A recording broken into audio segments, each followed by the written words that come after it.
Welcome to International Dark Sky Week 2020, a virtual celebration of the night. Thanks for tuning in. Hi, I'm Nordgren Hartley, Executive Director at the International Dark Sky Association. For over 30 years, IDA has worked with our supporters around the world to protect the night from light pollution. This week, we're really excited to bring you a virtual celebration of the night through a series of incredible presentations brought to you from members and supporters and dark sky advocates around the world. Go online to idsw.darksky.org to see the schedule and also download some fun activities that you can do with your families while you're at home. Couldn't think of any better way of launching International Dark Sky Week with a live discussion and presentation by Dr. Tyler Nordgren. Tyler's a professional astronomer, he's an author, and he's an artist. And his iconic posters have become an image for many of us, the face of the International Dark Sky Parks here in the US and around the world. He's going to be speaking to us today about art in the parks as a form of education and encouraging us to look up together.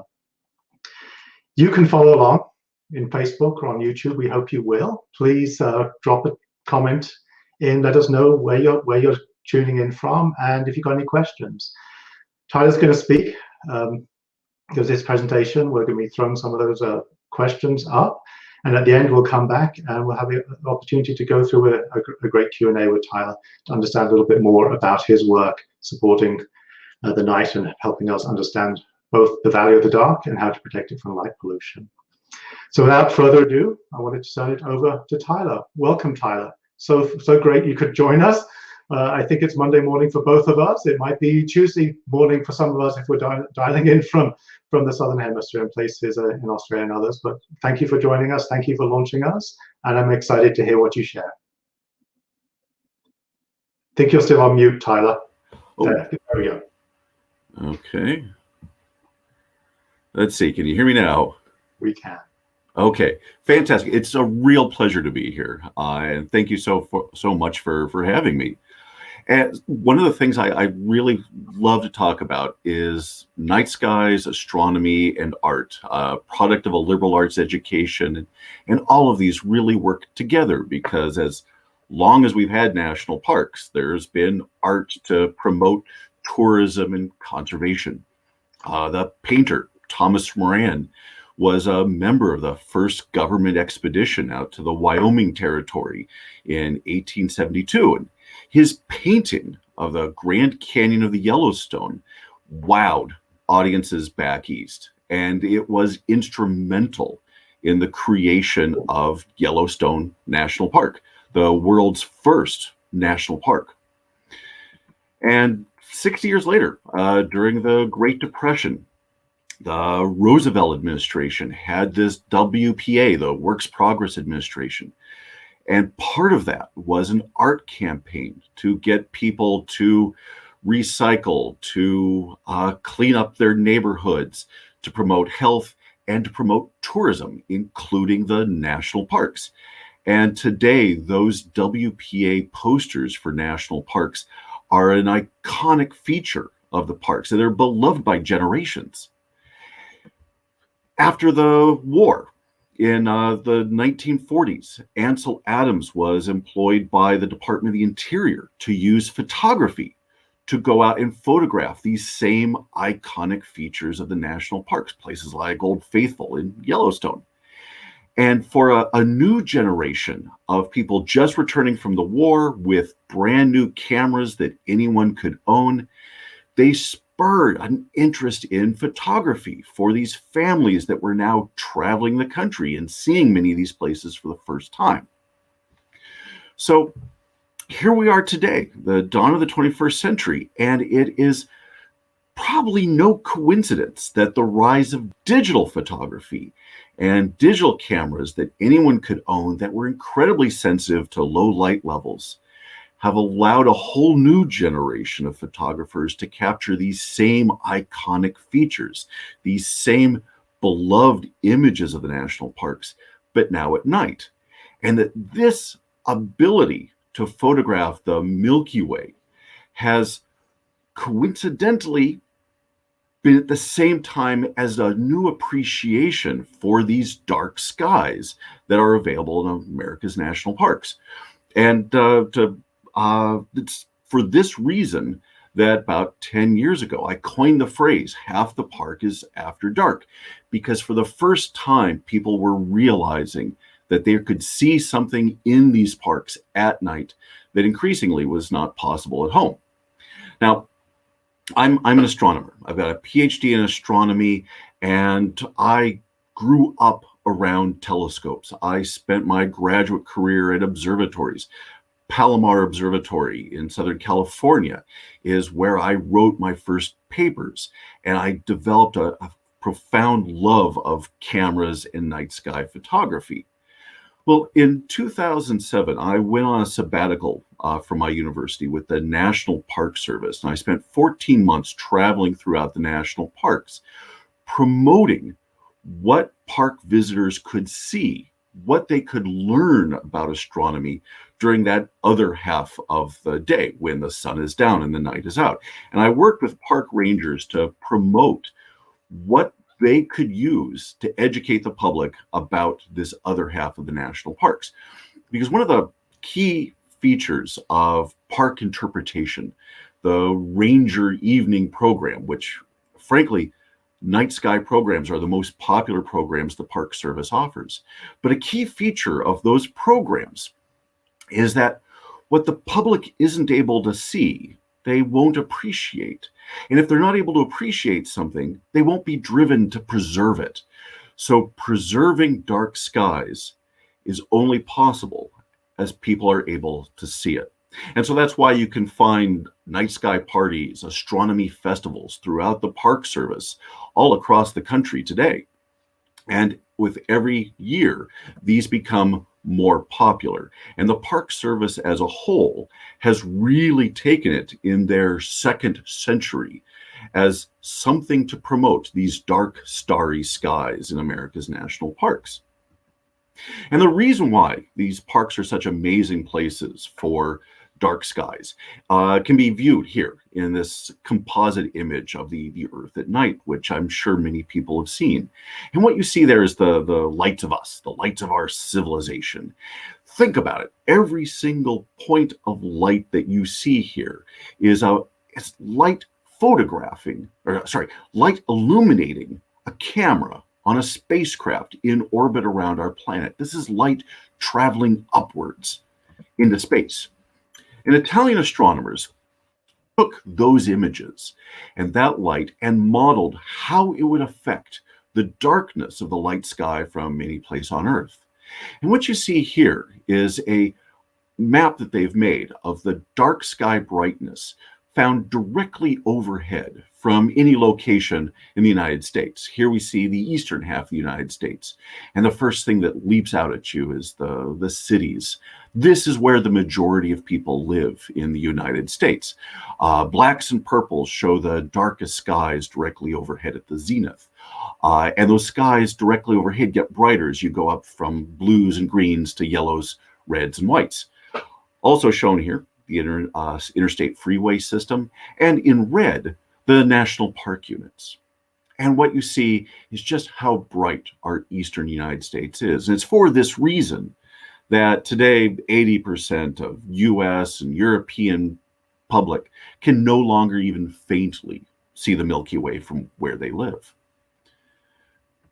But if you then transfer over to the other half of our country, to the western half, you see that there is this dichotomy, there is this darker half. And in these dark regions are where the vast majority of our national parks are found today.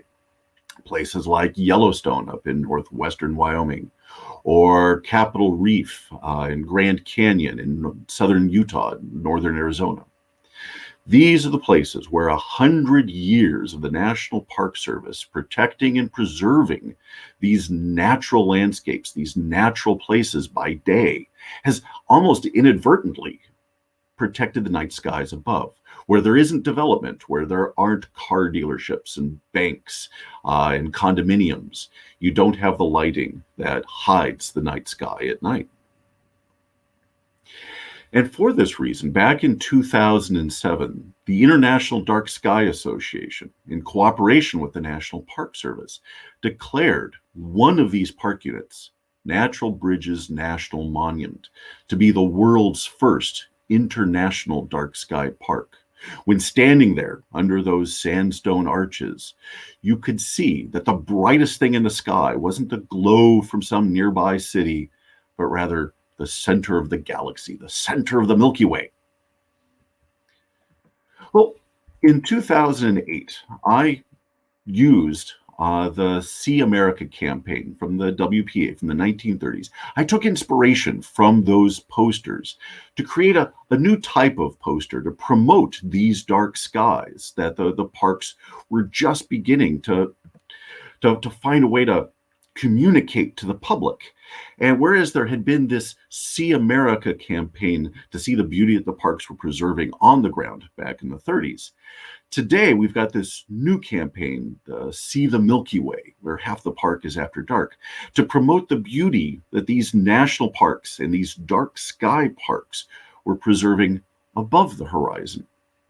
So when you travel out to, say, someplace like Bryce Canyon National Park in southern Utah, you see that Milky Way overhead.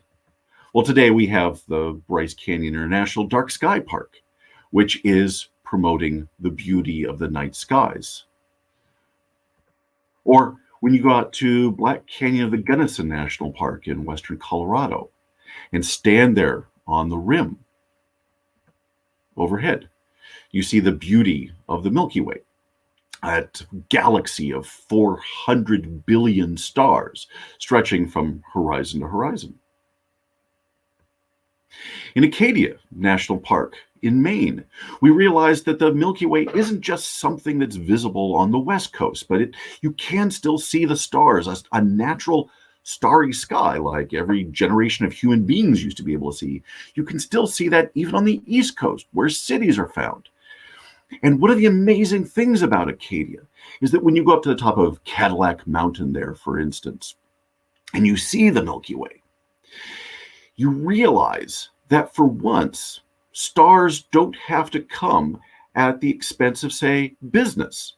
So local businesses for Bar Harbor, the town of Bar Harbor right outside of Acadia National Park, has really latched onto this idea of night sky festivals, stars as a tourist attraction.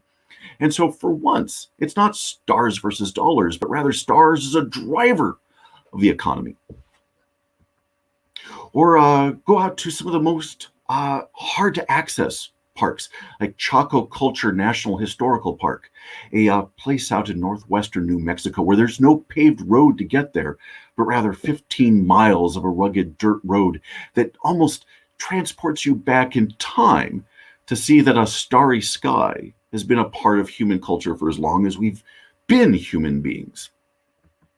And there, the Milky Way is actually a part of the tradition of the park that's preserved. The pueblos, the Kiva, Casa Rinconada, is built as an astronomical observatory to mark the passage of the sun and the moon.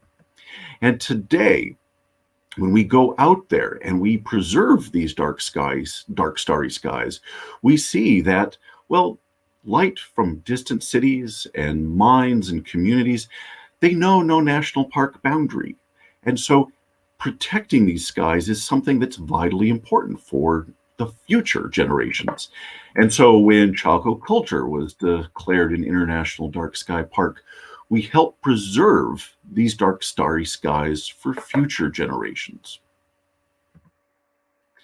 Waterton Glacier International Dark Sky Park on the border between the United States and Canada demonstrates that just as light knows no park boundary, light knows no international boundary. And so together, protecting skies for all generations and for all people, wherever we may be, is something that we all join in together. It's an international effort if we're to continue to be able to experience the skies the way, well, we used to. So to stand on the continental divide and see that Milky Way overhead, we learn about what it means to conserve things that back when the parks were first formed, we may not have thought about. As time goes on and our population increases, as cities increase, as development increases, as electricity gets out to rural areas.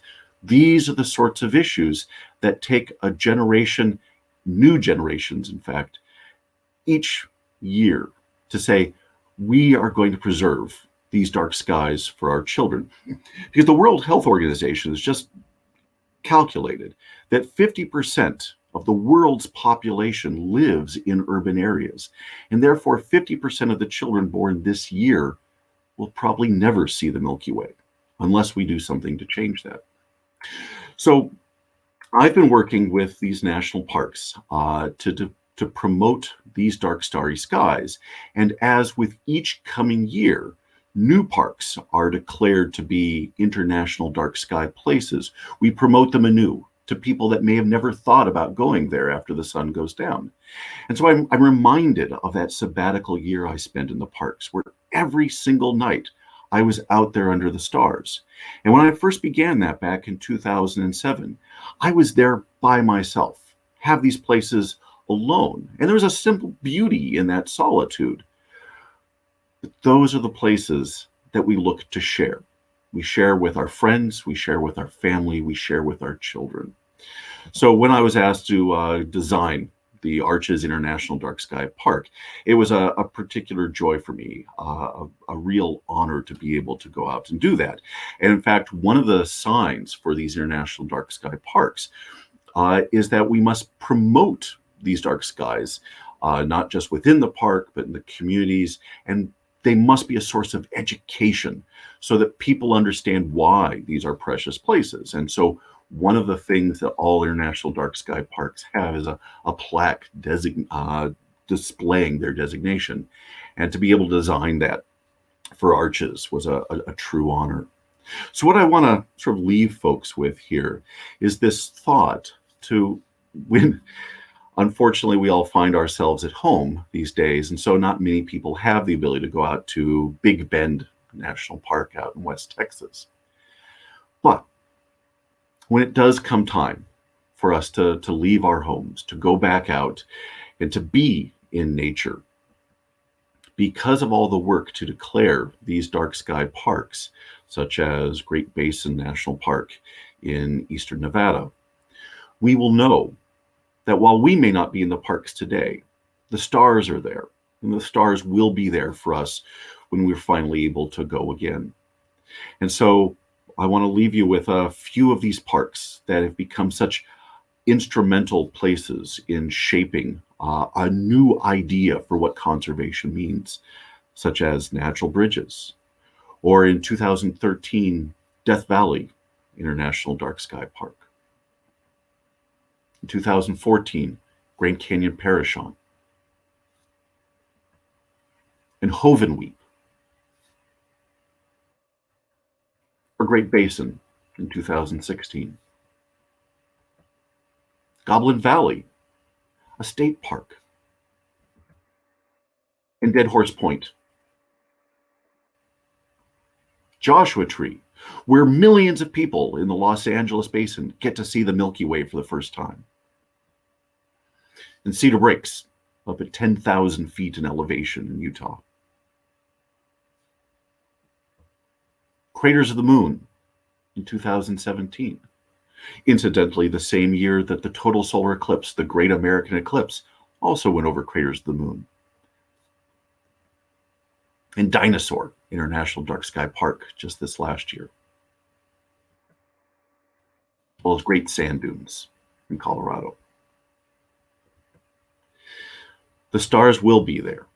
They'll be there waiting for us. And because of the work the International Dark Sky Association, the Dark Sky International Association is doing, we'll be able to see them in the future. So I want to thank you. And with that, I'm happy to open this up for questions. Thank you, Tyler. That was really incredible. Thank you. That was so inspiring to hear your story there. So we're getting the questions coming out. I wanted to start off with, maybe you could share with us, what turned you on to dark skies and astronomy? What was the moment that you decided you wanted to look up rather than look down? So I was of that generation that watched Carl Sagan's Cosmos when I was young. And so from the age of, I think, 10, I wanted to be a professional astronomer. And I became one. And so as I mentioned, I did my graduate work at Palomar Observatory back when it was the largest telescope on Earth. The first time I went there was in 1992, I believe. In 2005, when I was a faculty member at the University of Redlands in California, I went back to Palomar to help a friend.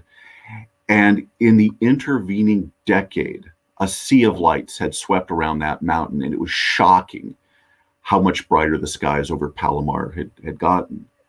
And just that same year, I happened to go on vacation up to Yosemite National Park and went to the Evening Ranger program, which was about astronomy. And I realized how many people in that audience with me were seeing the stars for the first time. And those two events, the light pollution above Palomar, the rise of light in even those darkest places, and then the ability of people to see the stars still in our national parks, it just suddenly hit me. And I'll say it was a life-changing moment. The path of my life changed that night sitting there in Yosemite. Yeah, that's great. This is a great question. Since you kind of blend the sciences and the visual, so Kelly Setter was asking, what do you think visual communication does that other communication forms cannot? We can read about the beauty of the Milky Way. We can watch a lecture and hear a voice about, say, what a total solar eclipse is. But until you've seen the Milky Way with your own eyes, until you've stood in the shadow of the moon passing in front of the sun and actually experienced these things for yourself, you don't really understand what it means. And so these artwork, the photographs, the posters, there's been a long tradition of inspiring people with a sense of, I must go out and see this thing for my first time. I was, as a kid, I was influenced by travel posters. I wanted to see these far off exotic locations. And so these photographs that we see today on the internet of the Milky Way over these national parks, or the posters that I create, hopefully they have the impact on everyone else they have on me, and they make me want to go out and see these for myself. And when you see it for yourself, you want to make sure that that is preserved for everyone else. You want to share it with everyone. Yeah, well, certainly when we can get back, I'm looking forward to going back to the Black Canyon of the Gunnison, standing on the edge like those people in your post. That'd be great. So Leo is sounds like he's planning a trip. He or she is planning a trip out to visit a dark park in the future. How should they prepare? What should they bring? The first thing is, when you want to go out to one of these dark sky parks, if those dark starry skies are the thing that are driving you to go out there, make sure you go out there when there's no moon in the sky. So check a calendar of the moon phase and find out when the moon is, say, at new or third quarter, something that will allow you to be out in the evening when there's no moon to light up the sky. Because under a full moon, as beautiful as that may be, it will drown out the fainter stars. The other thing that maybe if it's the Milky Way that you're interested in seeing specifically, that summer Milky Way, that Milky Way that's up during the summertime, well, that's the part of our galaxy in towards the center. We're a planet orbiting a star about halfway out to the edge of the galaxy. So part of that band of our Milky Way that's visible in the summertime, well, that's the part in towards the vast majority of those 100 billion stars. So it's primarily up in summer and early fall. So I find those to be the best time to go out and see that Milky Way in the sky. And this has actually had a really profound impact on tourism in these parks. I went and spoke to the rangers out at Natural Bridges National Monument, both immediately after their designation and then 10 years later. And they said that whereas when that designation first came, they would get maybe a couple phone calls about, ooh, do you have some programs that are being offered? To now, 10 years later, it is the thing they are known for. They give multiple programs over the course of the week, and people come out specifically to see it. So call ahead, email, check their websites, find out what programs are being offered. Are they doing anything special? Is there a night sky festival that maybe you can take part in? Those are the things I would look up. Yeah, I couldn't agree more. One of the first interpretive programs I went to many years ago was actually at Natural Bridges, where we sat out at night under the bridges being told about the story of the stars and the culture of there. It was incredible. So I'm interested, we've had a couple of questions on the thread about some of the threats to the night sky, and one of the emerging threats are these satellite mega constellations. And I wonder what your perspective on that is, both as an astronomer who probably uses some data coming in from satellites, but also someone who has a deep appreciation and understanding of what a naturally dark sky looks like. What does the future hold, where we might have as many as 50,000 of these satellites buzzing over our head, delivering broadband internet service to the world? We all share the night sky. The night sky, it belongs to all of us, no matter what country we're in, or no matter what hemisphere we're in. We all share it. And I am very concerned about what it will mean when 1 in 10 of the stars that you see at night is not actually a star, but rather moving across the sky, when we have tens of thousands of these satellites up there. And it's something that I don't think anyone ever really thought about before launching these mega constellations. And I've heard a lot of folks poo-poo this, saying, well, it's outweighed by broadband, international broadband. That, well, surely it's not going to be that big of an effect. In the middle of the night, when professional astronomers are really using their telescopes, you won't be able to see these because the satellites will be in the Earth's shadow. But I disagree with that. And the reason I do is because of a light bulb that I once found out in eastern Los Angeles. It was on a farmhouse, and there was a little plaque out front that said, here was the first electric bulb in the greater Los Angeles area. It was from the 1890s. And this light bulb, it said, used to be able to be seen from miles around. And I'm sure that if you could go back in time and ask that farmer, they thought that light bulb was a wonderful thing that allowed them to work longer into the evening, and they couldn't imagine how that single light bulb would be a real problem for anybody else. I mean, the stars had always been there. But a few million light bulbs later, and nobody in Los Angeles can see more than about a couple dozen stars in the sky. So these have unintended consequences, and these satellites will have unintended consequences, both for professional scientists, but more importantly, for every single one of us who wants to go out and experience a natural night sky. Yeah, thank you, Tom. So to jump back to the other side of your work, the visual side, Kaylee is asking, when you're thinking about designing your park and art poster series, what feelings are you trying to evoke? Now these feelings representing your design, the colors, the fonts, the styles, etc. So one of the things I try to capture is a little bit of the sense of what it actually feels like to be out there. And it's something that in a lot of ways photography fails at.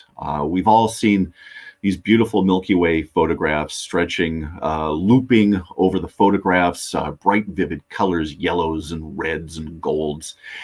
And our eyes just aren't sensitive to those colors at night. The cones in our eyes are only sensitive to really bright intensities, and those are the ones that are sensitive to colors. Under low light conditions, it's the rods, and they're sensitive to blues. And that's why everything at night is very muted and blue. So I try to evoke that in the posters because I want to give people a sense of what it actually feels like to be out there. And having spent so many nights of my life out there under a starry sky, I try to remember what it was like to be there, especially if I can remember what it was like to be there for the first time. Thank you. We've got time for a couple more questions, and I'm a little biased, so I'm going to ask one from my son, Rowan, who's watching in. Ask, what's your favorite feature of the night sky? For me, it really is the Milky Way. It's the single biggest sign in the sky that we're part of something larger than ourselves. Yeah. It's our galaxy. The fact that it appears as a band, it tells us that we're in a spiral galaxy. So we can look out at other spiral galaxies and say, oh, that's just like us. So not only do we get to see that we're part of a vast collection of a few 100 billion stars, but that there's a few 100 billion other collections, other galaxies. And from that changing view of the Milky Way, from the big, bright summer Milky Way to the thin, dim winter galaxy, it shows us where we are in the Milky Way. And so for me, it gives me a sense of not only belonging, but a sense of place as well. Yeah. So I've got one question, and I'm going to wrap up with a closing question for you, Tyler. But you mentioned in your comments that 50% of the children born today in the world may never see the Milky Way. What do you think that means for us as a society and as a culture? So many of our stories, our myths, our legends involve the sky. They are placed up there in the sky as constellations. I used to teach a class about Galileo, and so our origins of science and who we are, where we are in the universe, are tied into our first understanding of the night sky, pointing a telescope at it and realizing that we are just one world in a universe of worlds. So much of our understanding of ourselves and our place comes from that sky.